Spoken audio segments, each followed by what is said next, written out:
Welcome to the Stress Outlet. My name is Dr. Kimberly Quinn, and G and I just found this little trail off our trail because they kind of created it. We're in this place we kind of know, but they made like this little trail. So we came all the way back. There's a little bench here and everything, and it's like the muddiest spot for G to go have lots of fun in. Anyway, what we wanted to talk about is living deliberately. Oh, gee, come on. Whoa, check this out. He just went through the mud. Oh my gosh, can you see how muddy he is? Oh, Lordy. Okay, anyway, we're going to talk about living deliberately versus autopilot, because when we're on autopilot, there is no bigger thief of life minutes than being on autopilot. That's when we're just on like mental cruise control. Mental cruise control will have us anxious, will have us ruminating, will have us allowing thoughts to come into our mind that we don't want, that are no longer beneficial or useful for us in any way. And oftentimes people think, oh yeah, I just want to zone out, I'm tired. We can do purposeful relaxation, purposeful mindful relaxation, which doesn't do the same thing.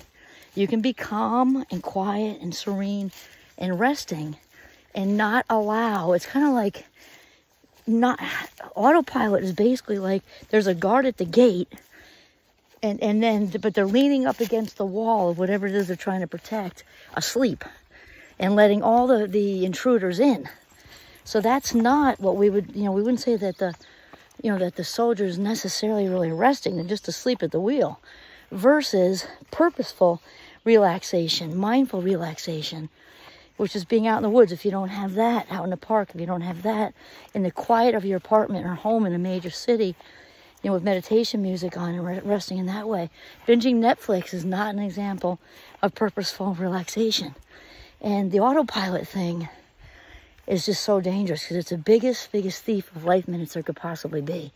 Because we walk around when we're living deliberately, well, we make decisions all day, every day, active ones and passive ones. And the active ones, like purposeful relaxation, are way more in our favor than the, autopilot passive decision making. It's just throwing caution to the wind, because there's being a decision made, you're just not making it.